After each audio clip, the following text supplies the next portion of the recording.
कथा आती है कि एक संत थे, कुछ समय तक तो सन्यास का निभाया उन्होंने नियम, कुछ समय बाद उनका पता नहीं कैसे मन खराब हो गया और एक कन्या से उन्होंने ब्याह कर लिया संत ने। अब उनके आश्रम से सब छोड़ छोड़ के चले गए।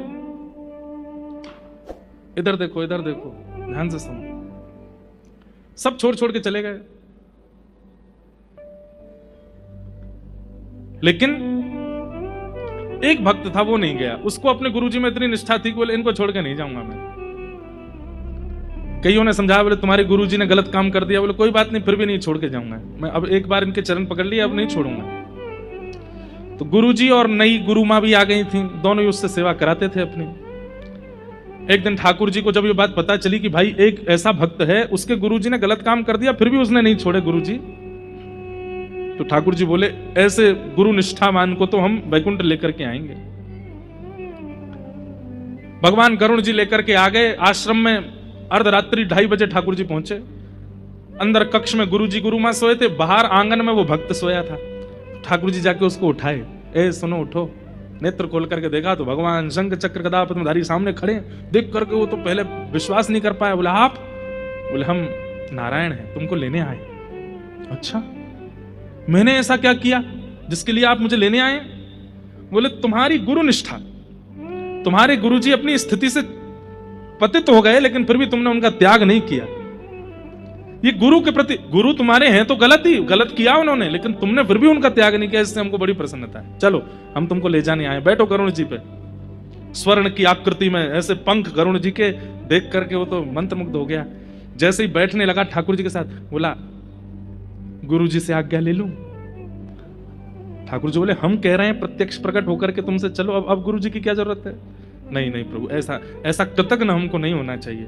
जिन गुरु जी की वजह से आप मिले हो उन गुरु जी को तो प्रणाम कर आऊं, प्रणाम करके आता हूं बस। अभी अर्धरात्रि का समय, गुरु जी का दरवाजा खटखटाया। गुरु जी धृष्टता क्षमा करें, एक बार मेरी बात सुन लो। गुरु जी द्वार पर आए। क्या बात है बेटा, क्यों रो रहे?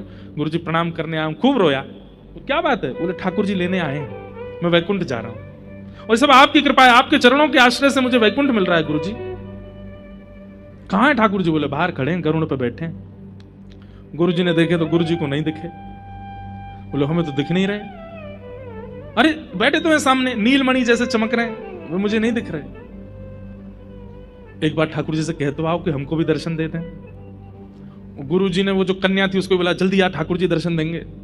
चेला दौड़ करके गया। बोले क्या ले ली आज्ञा? बोले आज्ञा तो ले ली, एक बार गुरु जी को दर्शन करा दो आप अपने। ठाकुर जी बोले ऐसे पतित को मेरा दर्शन? अरे सन्यास लेकर के और विरक्त होकर के इसने ब्याह किया, ऐसे को दर्शन दूंगा मैं अपना? बिल्कुल नहीं, तुम चुपचाप बैठो, चलो हमारे साथ।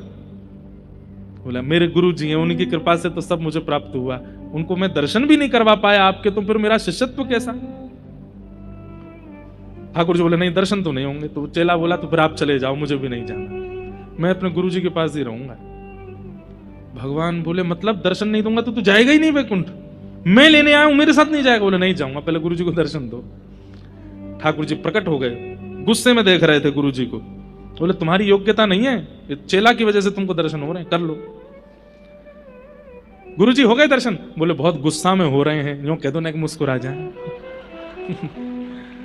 चेला दौड़ करके गया। बोले सुनिए, बोले प्रसन्न हाँ सार लो चलो लसत, मुस्कुराइए, गुरु जी को डर लग रहा है आपके रूप से।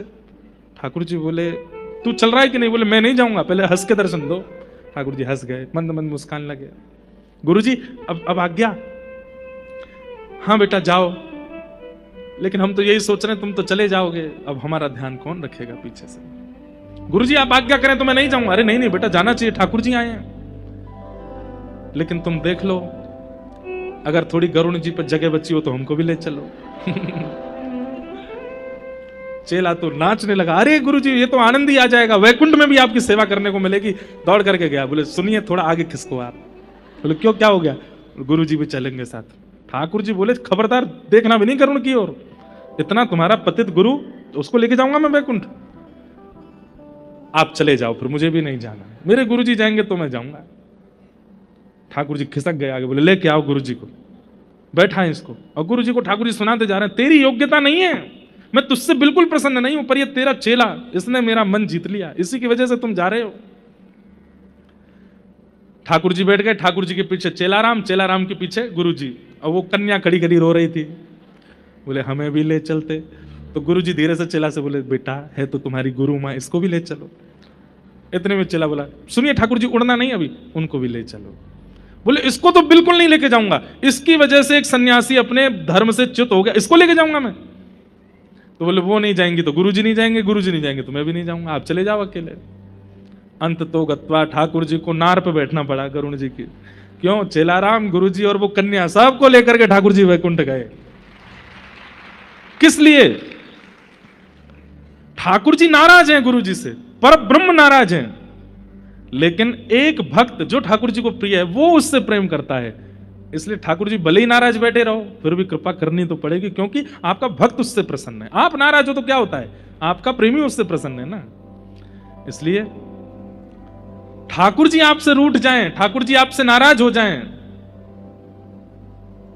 तो कहीं द्वार नहीं मिलेगा आपको।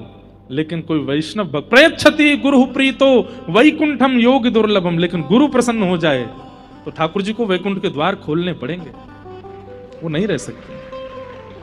इसलिए भैया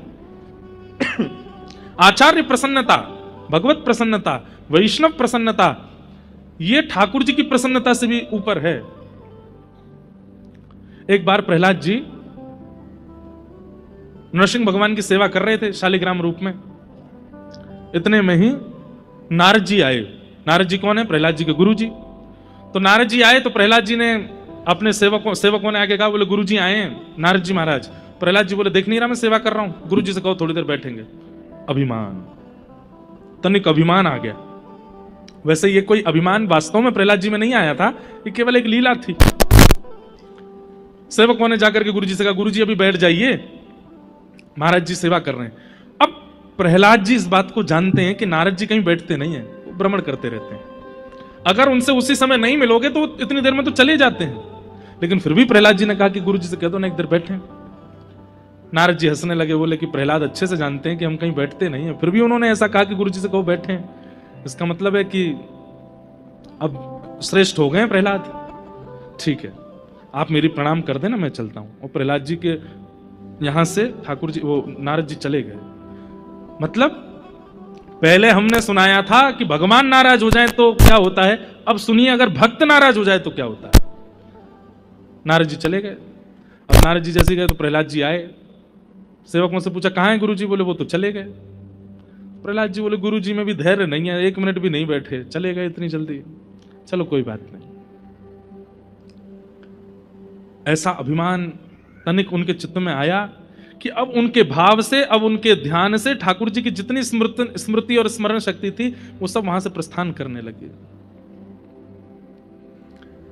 प्रहलाद जी महाराज अपने ठाकुर जी की सेवा के लिए पहाड़ी पर जाकर के पुष्पादि चयन करने के लिए गए, तो वहां पर कहते हैं कि प्रहलाद जी के हाथों से जो लकड़ियां आदि पड़ी थी वो उठ नहीं पा रही थी।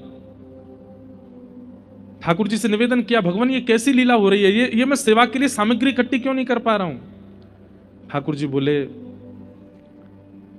तुम्हारे अंदर जो योग्यताएं थी वो इसलिए थी क्योंकि तुम्हारे गुरु प्रसन्न है, तुम्हारे आचार्य प्रसन्न थे, और अब आचार्य तुमसे रुष्ट हो गए तो तुम इतने दुर्बल हो गए हो कि मेरी सेवा की सामग्री भी उठा स्वयं नहीं पा रहे हो। इसका मतलब तुम में जो अभिमान था कि तुम सेवा करते हो, तुम्हारी वजह से मैं नृसिंह बन करके आया, तुम्हारी वजह से सब क्रियाएं हुई, ये तुम्हारा बल नहीं था, तुम्हारे गुरु प्रसन्न थे इसलिए सब काम तुम्हारे बन रहे थे। अब गुरु तुम्हारे नाराज हैं तो तुम सेवा की छोटी सामग्री भी वन से नहीं ले जा पा रहे, इसलिए गुरु को प्रसन्न रखो। मेरी प्रसन्नता होना आवश्यक नहीं है, आचार्य प्रसन्न रहे, वैष्णव प्रसन्न रहे, भक्त प्रसन्न रहे, इसके लिए ज्यादा प्रयास करो।